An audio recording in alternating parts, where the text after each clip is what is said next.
offer you money to leave the healthcare sector. We told him before the executives of GE that he is mad and insane to demand such a thing. To leave medical practices. Then we should leave medical practice. Something that they have to be a decision maker for the world, not just Africa. It's just not possible. Traore wakes up in the morning and says, I need 3,000 trucks of road equipment on the road by tomorrow. And 3 kilometers from Ghana. Zimbabwe alone account for not less than 85% of the world platinum. Imagine we become one thing and we hold our platinum and say we're determining the price now. Could not understand that an African country, these monkeys, do not want to be affiliated to France. They said, we will show you. Africa doesn't need democracy. This is what Joshua MAPONGA is saying. And he's someone who has been hammering on this particular thing for a very long time. He was basically talking about Ibrahim Traore and also the Sahel. And that's when he made this particular statement. Also, I have Julius Malema, Dr. ARIKANA, all of them giving their thoughts about this whole Africa doesn't need democracy. I don't want to talk much. Don't forget to like, don't forget to subscribe. You don't lose anything by liking. Just give the video a thumbs up. Let's go into the videos, watch, come back and talk. He has become a model. And I said it once, I'll say it again, even on your platform. Africa does not need democracy. What do we need? It's a smokescreen of lies, which allows imperialism and neocolonialism to continue. Africa needs dictators. Africa needs military dictators. Military, not just any other dictator. Military for security. Dictators in that they must dictate the right thing. We need people that are purposeful, cutting down the bureaucracy of democracy and getting things done.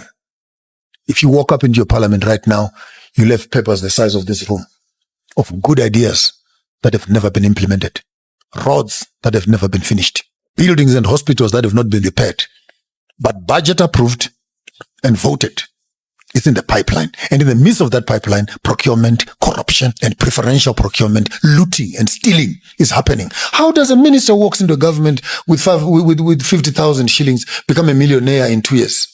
With a salary that even can't afford 3 pairs of shoes. Where does he get the money from? Any government minister who becomes a millionaire after being to a government office is a thief. That's very true. There's no millionaire who becomes a millionaire through government salaries. I make that statement loud and clear. So this whole concept of democracy is a facade, the entertainment for the poor, to think that by voting a president into power, they've actually put a man in control. We need people like Traore, wakes up in the morning and says, I need 3,000 trucks of road equipment on the road by tomorrow. And 3 kilometers from Ghana into Burkina Faso, they are there by tomorrow. I need a hospital there. I need an aeroplane manufacturing industry there. And you need to give a president power, the one who can decide, not the one who can steal, the one who can decide and make a change. We look at our countries. Look at Kenya, almost 50 years of independence. 60. Look 63 actually. Look at Ghana, 63. Look at Zimbabwe, 40-something. And the roads that the colonialists built, we're even battling to repair them with potholes and etc. And you wonder, for the past 45 years, what are we doing? Here's the Minister of Roads, here's the Minister of Public Works, but they simply can't get things done. So what do you need? You need a leader. Boko has picked up the signal, walks up one morning and says, no more diamonds are living here. We are going to beneficiate themselves. You look at Mali, come on, no more. Uranium is going out. We're going to beneficiate here. We need Ghana. We need Kenya to say, no more coffee lives here. We will make the chocolates from here. Belgium must order chocolates made in Kenya. You can't take our coffee and take it to Belgium and say it's produced in Belgium. What the hell are you talking about? Who are you cheating here? You don't even have a single bush of a coffee tree in Belgium and say they're the producers of coffee. Who is lying to who?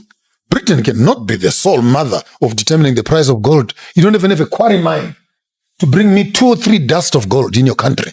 Where are you getting it from? Allowed. Stealing. Thuggery. That's why I called Britain Pambe for me, the home of the Tomb Raiders, when I discovered it in August. And by the way, next month, I'm going to be meeting up with Traore, with Mama Chombori and Lumumba, and 1,000 Americans who have been given citizenship into Burkina Faso. Repatriation of the African children will happen in my lifetime. I will be there when we're talking about the one Africa. You countries who are progressive, Kenya in particular, Nigeria and South Africa, big-headed because your economies are doing very well. May God bless you. the rest of Africa will start marching behind young men such as Ibrahim Traore. 3 countries are in: Mali, Niger, Burkina Faso. Zimbabwe, Botswana, Namibia, and Zambia are opening their borders to each other.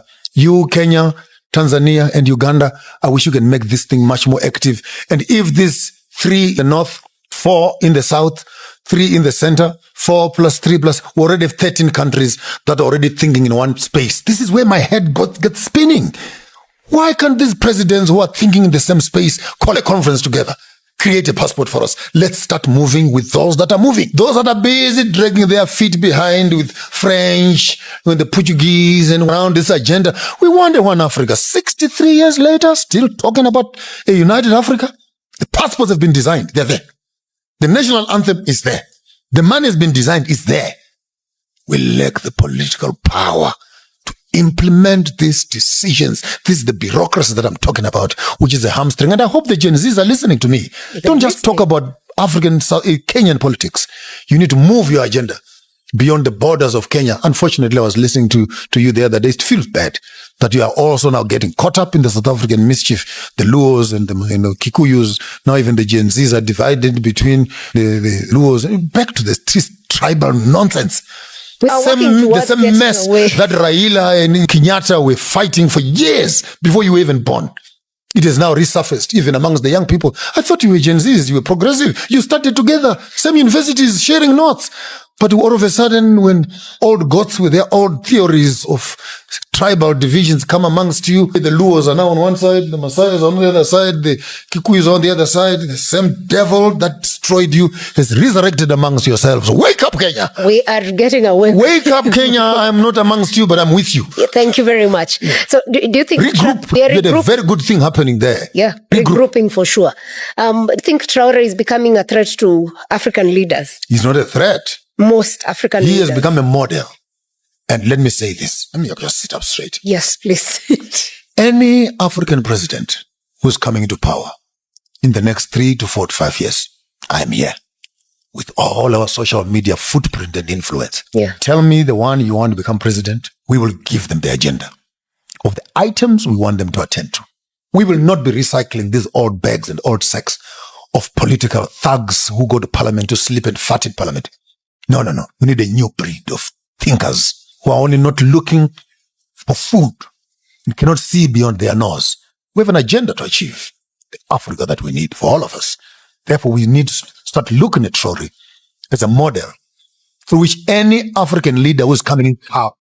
We want one Africa, one president, one parliament, one military command center, one currency that will be based on our minerals as the African continent. Ourselves and Zimbabwe alone account for not less than 85% of the world platinum.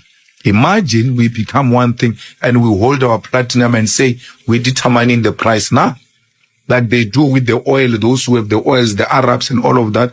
Although their oil is based on dollar, but they are benefiting out of it and they've developed their countries based on their natural resources. So we need one Africa, and we must speak in one voice. That's how the Security Council is going to respect us. That's how China is going to respect us. How can Swaziland go and negotiate with China and say we are equal to China? Swaziland, Lesotho, Botswana, on the basis of what? Size matters in politics. And the more we come together, the more the world will respect us. That structure has been there for quite some time, and the world has evolved over a period of time. And if that is the case, to have these guys who are permanent members of the Security Council because of what happened post the World War II, but there's been this huge development which include decolonization of Africa and doing away with apartheid and liberation of African countries. So when that Security Council was formed in that way, we were under these people who are in the Security Council. Now we are on our own. Why can't we get ourselves a permanent seat in the Security Council? But no one must have the veto powers. It must be a decision of the majority. That's how democracy works. Between 1958 and 1961, France did something absolutely horrible. France made the Francophone African countries, and I don't even want to use that terminology, but I only use it for the purposes of conversation. The 14 countries which were formally, but still colonized by the French, they were forced to sign a document that they called the Pact for the Continuation of Colonization. You heard me. The Pact for the continuation of colonization. If you want your independence, you must sign this. Guinea, Secretary said absolutely not. Mali said absolutely not. France, pack your bags and go on back home. France could not believe it. Could not understand that an African country, these monkeys, do not want to be affiliated to France. They said, we will show you. So history tells us France went into those two countries, took everything that they thought they had brought to those two countries, including the last teaspoon and chair, proceeded to pour concrete into the sewage pipes, completely devastating the two economies. The then newly appointed president of Ghana, Kwame Nkrumah, in his efforts to rescue these two economies, created the first ever union of any African states, Ghana, Guinea, and Mali. But what that did was it made the other African countries realize that if they go against France, this was the fate that was waiting them. So what do? Wait the page. And they signed. What did the pact say? One. The pact said, you monkeys, you don't know how to manage your money.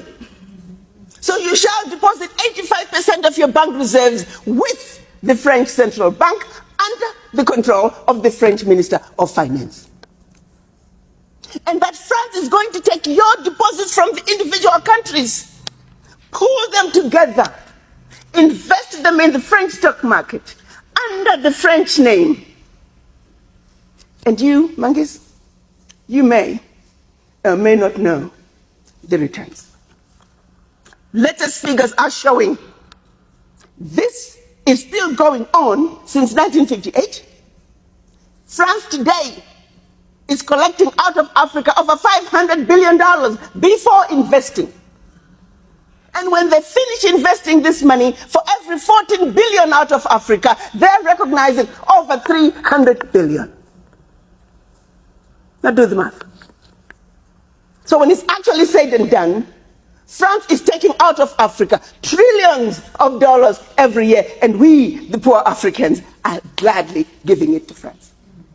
And the same France has the audacity to look at us and call us poor people. 1958. They went further with the pact. You say, we will also print your own money. We will print your money for you. They instituted what they were calling the CFA, special currency for the African countries, and that only France can print that money for you. They went on to say all the contracts, large contracts, public and private, French companies have the first right of refusal. All your minerals discovered, yet to be discovered, France has the first right of refusal. Now, my brothers and sisters, if one of you was to wake up one morning and you're president of one of those countries, and your chief of staff walks in first day and starts reading you out the do's and don'ts as stipulated by the Pact for the Continuation of Colonization, what power do you have? None. And the same countries that are stealing from Africa, they have the audacity to look at Africa and say, Africans, what's wrong with you? Why can't you all take care of yourselves? Well, let's start by leaving our $500 billion on the continent. But what they do instead, they want to throw you with a smoke screen. Your African leaders are corrupt. Well, you know, I gave you that. I mean, not all African leaders are corrupt. Africa is a family. No family is complete without crazy Aunt Sally and crazy Uncle Tom. Nobody's perfect. Okay, fine, so I'll give you that. Their own figures are saying 50 billion is getting out of Africa from corruption. Fine, I give you that. But But you do not want me to engage in a conversation that's solely limited to the $50 billion out of Africa through corruption. First, you don't tell me where it's going. You simply tell me it's getting out of Africa.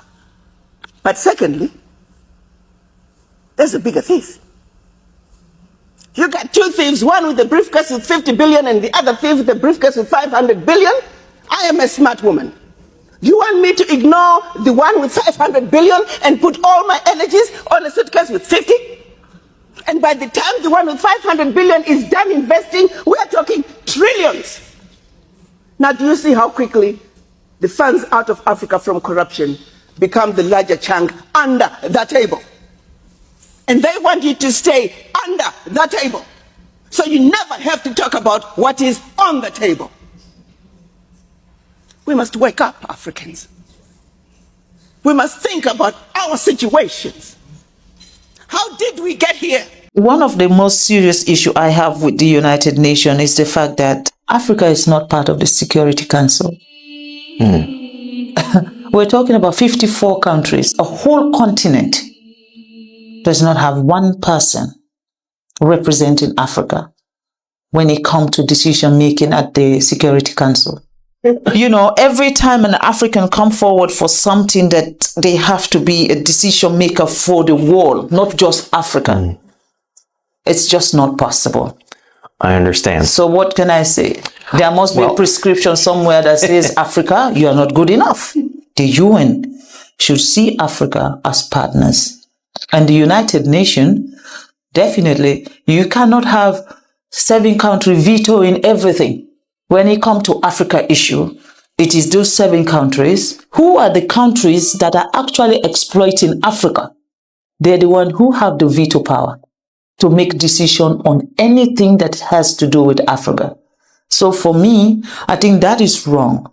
Our mission is to get the United Nations to see Africa not as one country. Because that's the mistake they do. When you say I'm from Africa, they say, oh, you're from Nigeria. I said, no, Nigeria is one country in Africa. You know, we have 54 countries in Africa. So see us as a continent that what Africa gives to the world, Europe don't have it, America don't have it, Asia don't have it. Because we are not mining in China, we are not doing any mining in America or mining in Europe. But they're doing it in every part of Africa. Not just Sierra Leone, go to Democratic Republic of Congo, go to Botswana, go to Angola, go everywhere there is mineral resources. It is the West and the Chinese who are there. Africans, I am back to warn you again a second time about preserving your seed. Your seed is your future. Your seed is your freedom. The plan these people have about controlling seed and taking away your ancestral seeds from you, it will not be good for you. As a matter of fact, watch this video and see what I'm talking about. You want us to give you seed? Okay, we can give you seed, but on the premise that you must tell your wife and daughters to go and donate their ovarian eggs. And why do they have to do that?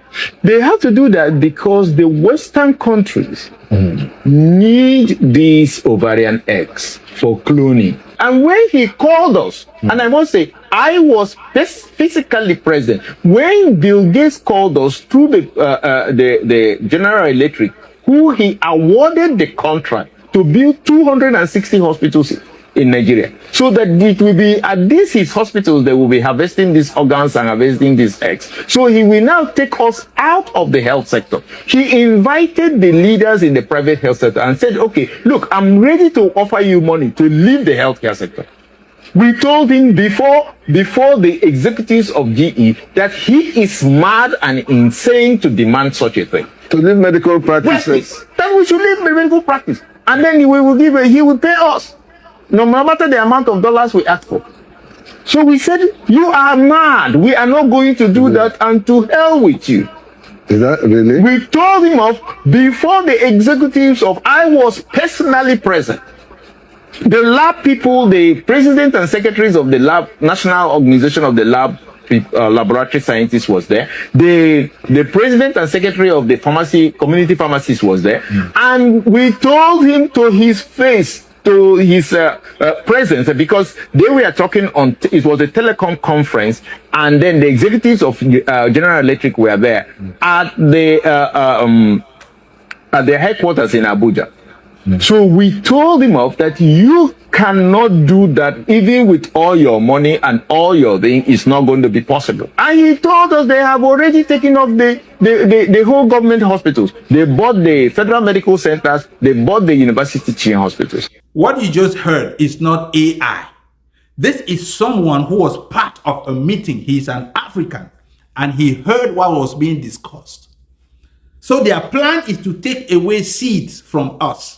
And then for us to have access to seeds so that we can plant and produce our own food, we will have to donate our own organs in exchange for seeds. Look at how evil these people can be. I have told you Africans, we always love to collect things for free. We always like to copy things without knowing why we are doing those things. Do not carry this behavior around with your seeds. They are giving you free seeds now. They are promising you seeds that are yielding more per hectare. And you are rushing for these seeds because they are free and because they produce more. But that is how you are rushing into slavery. Because these seeds, after the first generation, you replant them, they will not grow. They cannot produce. You always need to go back to them and buy seeds. At this point, you have given away your own seeds, these seeds that you inherited from your grandparents. In those days of our parents, once a lady was ripe for marriage and her parents were giving her out for marriage, their mother or their grandmother will go and collect seeds and give it to her because that is the future. Or a young man was getting married, one of the things the parents will give them as marital gifts will be seeds because they know that the seed is guaranteed that there will be food for the future. But look at it today. We started rushing to government to get free seeds. They said our seeds don't produce well. They are poor quality. Meanwhile, our seed is well adapted for our soil. It is well resistant to pests and to all kinds of diseases. And we started importing seeds that we do not produce. Seeds that are very vulnerable. You need fertilizer to make them grow. You need pesticides to keep them healthy. And most of all, these seeds are not even healthy for your consumption. But now they want to take it away from you to a point where for you to have seeds, they will tell your young daughters to go and donate their ovaries. Africa, listen to me. Preserve your seed. Even if they are not producing well, preserve those seeds. They are your freedom. They are guarantee of your liberty. What is coming is not smelling nice. So what do you think about what Joseph MAPONGA said and also Dr. ARIKANA and Julius Malema? The unity of Africa is something that many people have actually been calling for a very long time. It didn't start today, you know, and most of the youth today in Africa are yearning for something of that sort. The kind of governance that the Sahel, especially Burkina Faso, is exhibiting is something similar that most African youth want their government to do. That's the same way they want the government to do. They want the government to be very bold. If any Western powers or countries are in the country and they feel like they are a threat, they just push them out. And that's exactly what Burkina Faso is doing. And looking at Burkina Faso since Ibrahim Traoré just took power and what he has been able to do for the country, and he's still doing for the country, I'm telling you, even with the insurgents that is happening in some part of Burkina Faso, he's still developing the country and he hasn't lost focus. You see, this is something that I think so many African countries or the leaders will emulate so that we can do everything on our own. Imagine if Burkina has gold and Sierra Leone doesn't have gold. Burkina can supply Sierra Leone gold. Sierra Leone maybe has diamonds. Sierra Leone will supply Burkina diamonds. That kind of collaboration. The unity is what we want, and it is what we are yearning for, especially this current crop of youth. I'm telling you, this is what, like, I can tell you the whole of Africa, the youth, if we see this type of governance that is happening in Burkina Faso, especially in the Sahel, I'm telling you, a lot of us will be so much happier. We want our leaders to take the bold decisions. We don't care about sanctions, but definitely if one African country decides to do it, it will be a problem, you understand, because they will not get the support of other Africans. The The reason why the Sahel is thriving is because there are about 3 countries doing this. So I have always suggested that let's start with some few countries. If the whole continent is not going to accept to come together and do it, we can start with some countries, and I'm telling you it will work out for us, because these people have done us harm for a very long time, and we need to wake up. We need to wake up as Africans. Thank you so much for watching.